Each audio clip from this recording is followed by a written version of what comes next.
২০২৬-২৭ অর্থ বছরের প্রস্তাবিত জাতীয় বাজেটের আকার বড় হলেও তা বাস্তবায়ন অসম্ভব নয় বলে মনে করে ব্যবসায়ীদের শীর্ষ সংগঠন এফবিসিসিআই। শনিবার সংগঠনটির বাজেট পর্যবেক্ষণ করে প্রেস বিজ্ঞপ্তির মাধ্যমে এসব তথ্য জানা যায়। এফবিসিসিআই বলছে, বর্তমান বৈশ্বিক অনিশ্চয়তা, ভূ রাজনৈতিক টানাপোড়েন ও অভ্যন্তরীণ অর্থনৈতিক চাপের মধ্যেও সরকার যে একটি বড় আকারের বাজেট দিয়েছে তা অর্থনৈতিক পুনরুদ্ধার ও প্রবৃদ্ধির আকাঙ্ক্ষার প্রতিফলন।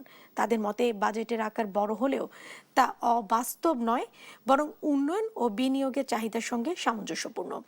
এফবিসিসিআই পর্যবেক্ষণ হলো অর্থনৈতিক পুনরুদ্ধার, স্থিতিশীলতা প্রতিষ্ঠা ও কাঠামোগত পুনর্গঠনের যে তিনটি ভিত্তির উপর বাজেট করা হয়েছে তা সঠিকভাবে বাস্তবায়িত হলে অর্থনীতির টেকসই প্রবৃদ্ধির পথে ফিরতে পারে।